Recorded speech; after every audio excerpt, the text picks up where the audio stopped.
So welcome everybody to week 7. So I'm just going to start by making a couple short announcements. So I'll open up the schedule.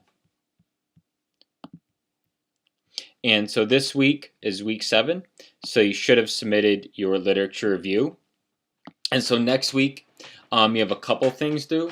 You have your A3 paper review and your proposal draft due. And so for A3 paper review, I'll start off with that first. And for this assignment, you'll actually be reviewing a recently published paper, and you should perform more of a critical review of this paper. And so this paper should be published in the last 3 years. Try to pick a reasonably well-known, reasonably well-cited paper. And some of the things you should focus on in your review is a brief overview of the work. So what issues did they address and how did they do it? What are some questions you have about their work? And these could be questions as far as methodology questions, maybe some things you think they can improve upon more, or maybe you don't understand how the data was created or how participants were selected. Maybe with some future work that can be done off this research, how would you conduct the work? Some weaknesses the paper has, and so how do you think the paper can be improved upon? And this could be in the form of weak data or inadequate literature review, and an analysis of related works done by the paper. So maybe there are related works that should have been included, but they were not. Obviously, keep in mind that if the paper was published in like 2015 and a paper was published in 2016, that wouldn't be included in the related work. But you can definitely mention that in the critical analysis of the paper. So when doing this assignment, you can definitely address all 5 of these areas. If there's other areas you want to address, feel free to do that as well. But these are 5 guidelines for you.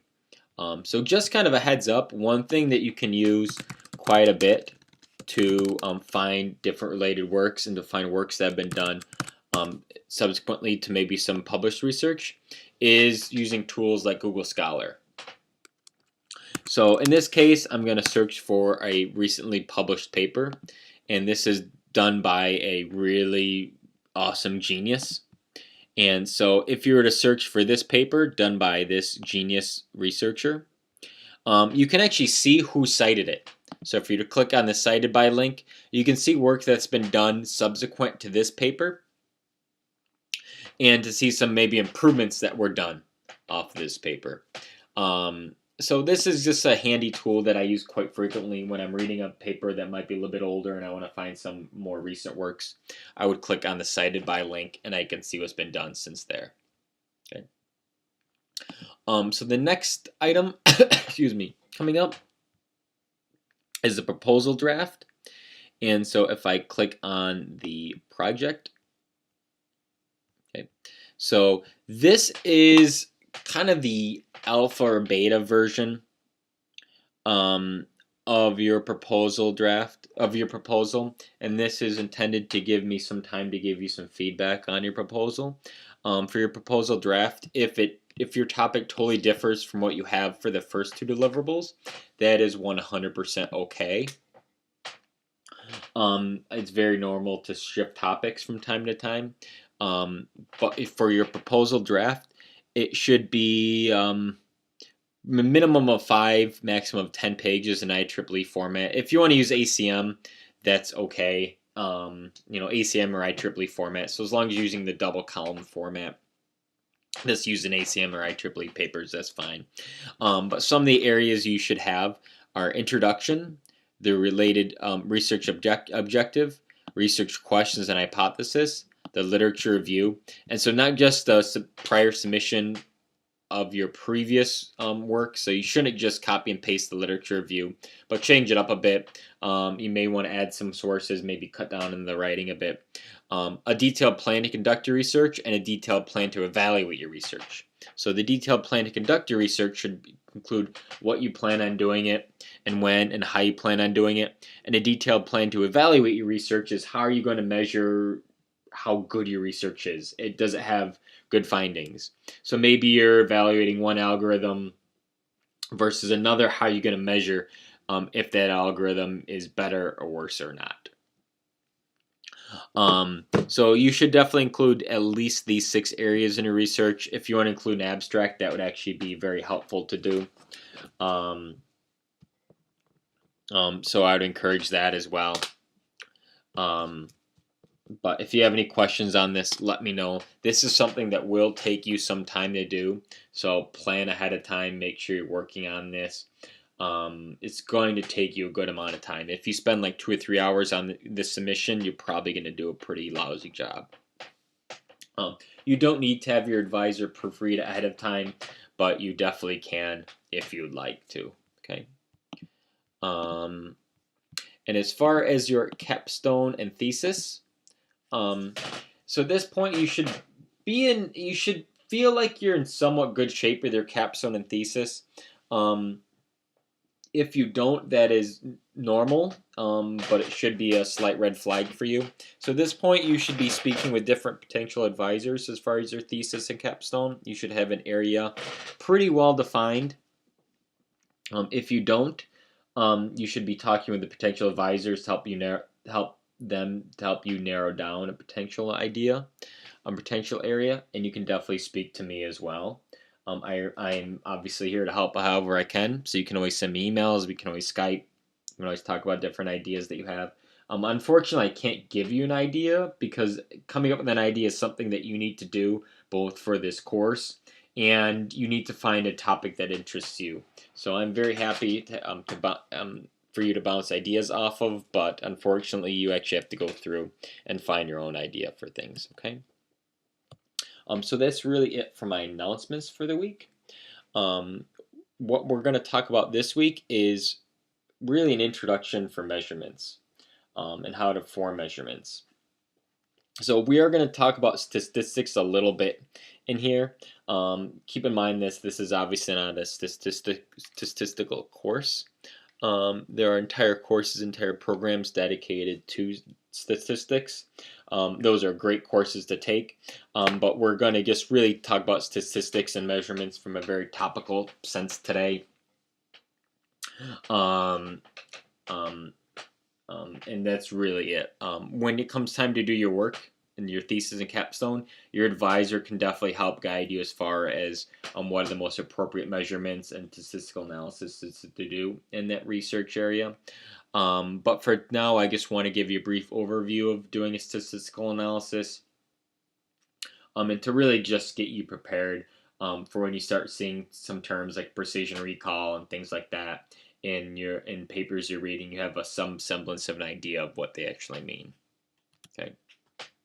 So let's start off with this. We're going to play a little game today. So what you're going to do is you're going to find a coin, and it could just be a penny, nickel, dime, quarter, whatever, and we're going to see how well you can predict whether or not it's heads or tails. Okay. And so when doing your prediction, pick your favorite superstition. And so this could be you singing a song, thinking of your favorite color. It could be yelling about how awesome Dan Krutz is. Anything you want to do before you flip the coin, do it. The only rule for picking your favorite superstition, picking your prediction mechanism, is that you can't physically affect the flipping of the coin. So you can't do anything that actually affects how you physically flip the coin. So that's why if you're yelling out a name or color, you're thinking of something before you flip the coin, that obviously has no physical bearing on the flipping of the coin.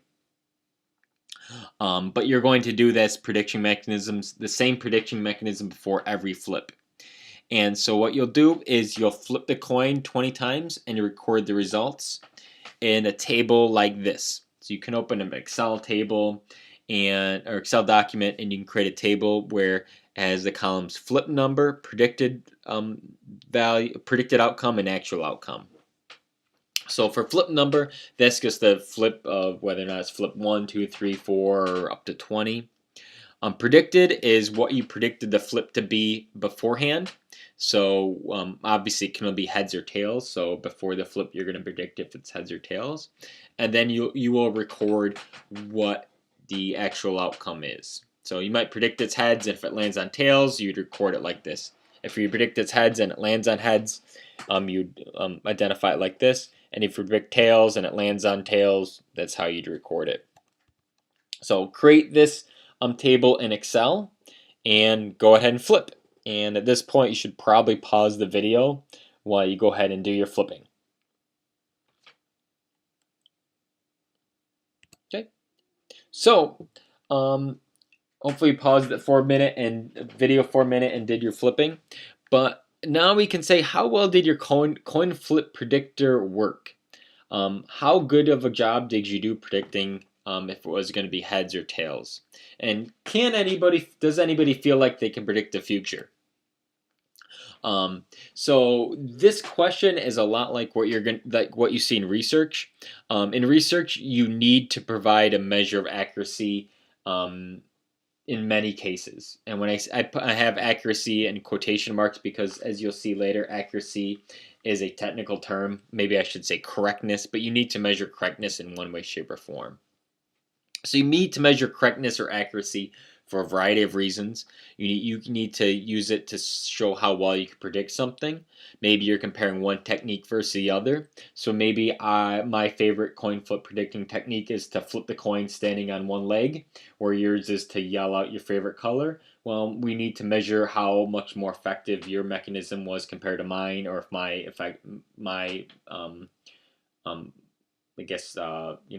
plan for flipping the coin and standing on one leg was more effective than yours. You might need to measure it as far as comparing tools, techniques, and many, many, many other areas as well. So there are a lot of different ways you can measure correctness or accuracy. You could do something as simple as every day I could tell you it's going to rain tomorrow. Now, in one way you could look at it, I'd be right 100% of the time. Because if you were to look back in the days that it rained, I would have told you 100% of the time that it was going to rain the next day. Now, obviously, there are a lot of days that it's not going to rain that I would tell you the day before it did. But in the days that it did rain, I'd be right 100% of the time. So you could say my mechanism of just telling you it's going to rain every day is 100% correct. And in some ways, you'd be right. So this is a lot like how psychics work. And so psychics will always come up and say something really bad is going to happen in the near future, and they keep saying that over and over and over again. And eventually they're right, and then they come back and say, look, I can tell the future. And they don't point out the 900 times that they were wrong. They only point out the one time that they're right. But this just goes to show you how you can measure correctness in a variety of different ways. So there's a lot of different ways to measure effectiveness. We're just going to discuss a few today. And so there are a lot of different possible definitions of accuracy. So you could say, did you correctly predict it all the time? How many inaccurate predictions did you have? And did you predict all instances of an item? So you can actually break down accuracy or correctness into any of these three different areas. So 4 different terms we're going to talk about in a bit for measuring correctness, and 4 different buckets, I guess you'd say, you put into measuring correctness are false positives, or FP, false negatives, FN, true positives, TP, and true negatives, TN. And really, whenever you're doing any kind of prediction mechanism, especially if it's a Boolean type of prediction mechanism, any of those outcomes will fall into one of these 4 buckets. And I'll explain that right now. So false positives, this is an example of where something is incorrectly identified. So the patient does not have the disease, but the test was positive. And for the next couple examples, I'm going to be very optimistic and talk about people having diseases and tests and things like that. So for false positives, this would be a case where maybe the patient doesn't have cancer, but the test shows that they have cancer. So it would be a case of a false positive. False positive is where you incorrectly reject something. So maybe the patient has a disease, but the test is negative. So maybe you go in for a cancer test, and you have cancer, but the test says you don't have cancer. So that would be a false negative. And then for true positives, that's where something is correctly identified. So in this case, maybe you have cancer and you get a test for cancer. So the test says you have it, so that would be a case of a true positive. A true negative, that's where an example where something's correctly rejected. So maybe you don't have cancer and the test says you don't have cancer. So really, true positives and true negatives, those are both, I guess, correct. One is saying you have it and is correct. The other one is saying you don't have it and that's correct as well. So really, any type of outcome you have in a Boolean situation will fall into one of these four categories. And for a coin flip predictor, um, your any outcome falls into one of these four categories as well. The one thing is you should keep in mind for the coin flip predictor is that if you predicted heads and it was tails, really by virtue of that you've said it wasn't going to be tails because you predicted heads. So that's something to keep in mind when we move forward with things. So now that you've broken down each one of the outcomes into those four possible buckets, we're going to talk about four different ways you can actually measure correctness. And we're going to go over some formulas in here. They're pretty simple formulas, but don't worry about remembering these formulas. You'll never be asked on an exam anywhere to, at least in the SE program, to talk about these formulas off the top of your head. And frankly, there's 1,000,001 websites and different calculators you can use to perform these calculations, and one of them we're going to see in the example coming up. So don't worry about remembering any of these formulas. So the first measurement of effectiveness is precision, and this is the ratio of correct positive observations. So precision would be calculated by true positives over true positives plus false positives. And so an example of precision could be if a computer application was searching for terms in a document and finds 100 candidates, and 65 of those are really terms. And so it identifies 100 and 65 are actually it. And so it would have a precision of 0.65, and the other 35 are called noise. So for precision, recall, and accuracy, they have a range of 0 to 1. So it's kind of like percentages. It can have a percentage of 0 or can have a percentage of 100. It can never be above 1, and it can never be below 0. So in this case, you'd say precision is 0.65. For recall, that's the ratio of corrected predicted positive events. So ratio is calculated by saying true positives over false negatives. So a recall example could be if a computer application searches for a term in a document and it has 90 of those terms. If the application finds 65 of those terms, then the recall would be 65 out of 90, or 0.72. So one thing you may notice is that precision and recall, they are kind of measuring correctness in a little bit different ways. Precision takes false positives into account, and recall takes false negatives into account. So for precision and recall, these are great measurements to do, but I would never do just one over the other, or the other. I would generally do both, and you'll generally see both done in any given scenario. And for accuracy, that's just how close a measured value is to the actual true value, and it's the ratio of correctly predicted observations over incorrectly predicted observations. So the accuracy could be you predicted heads 10 times and it was actually heads 5 times, so you'd have an accuracy of 0.5. And you'll see this calculation in the Excel example that we go over in a few minutes. So F-score, this is a little bit more complicated measurement you can do, and this is something that's a good harmonic mean for measuring precision recall, because it takes both precision and recall into account. As you can see from the formula here, where precision times recall is over precision plus recall. And F-score, if you had to use one measurement mechanism, it probably would be F-score compared to just using precision recall or accuracy. But again, generally, you'll see F-score and precision recall and accuracy all mentioned together. Whenever you're comparing tools or techniques, it's always good to use at least precision recall and accuracy together, because that'll give you a much better picture of how effective one mechanism was over the other. But a lot of it is highly dependent on your actual situation. That's something your advisor can help out with. So just to kind of recap things as far as precision, recall, accuracy, and F-score. So precision is how precise the identification of true positives was. Recall is how many true positives did you find.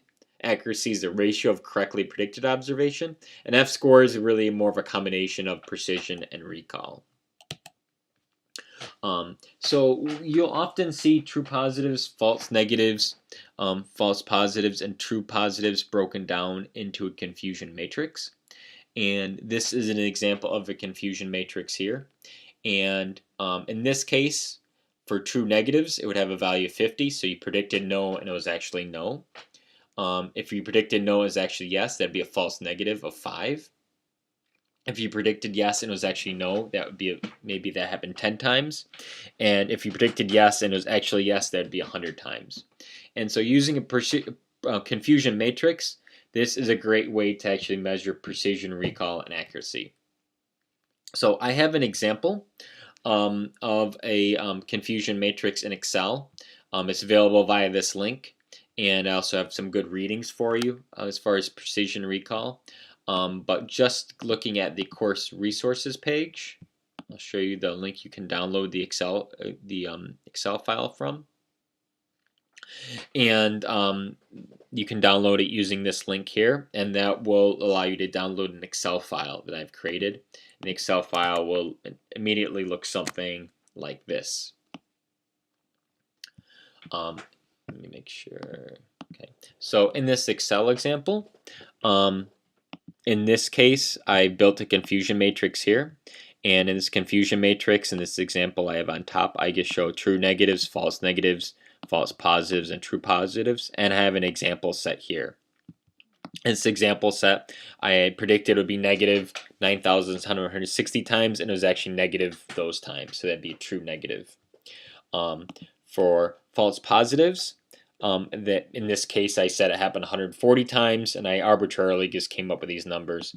If I had false negatives, in this case it was 40, and for true positives, meaning I predicted something and actually was, in this case I just said it would be 60. So up here I built the calculators for precision, recall, and accuracy. So you can see the formulas listed in the G column here. And what I'll do just to store these initial values is I'm just going to write them down here just for reference purposes. So when I start changing the values, we'll remember what they were. And so let's just say I have one mechanism, one method, maybe one tool, a prediction tool that comes up with these values. Now let's say I have a different mechanism that I'm analyzing.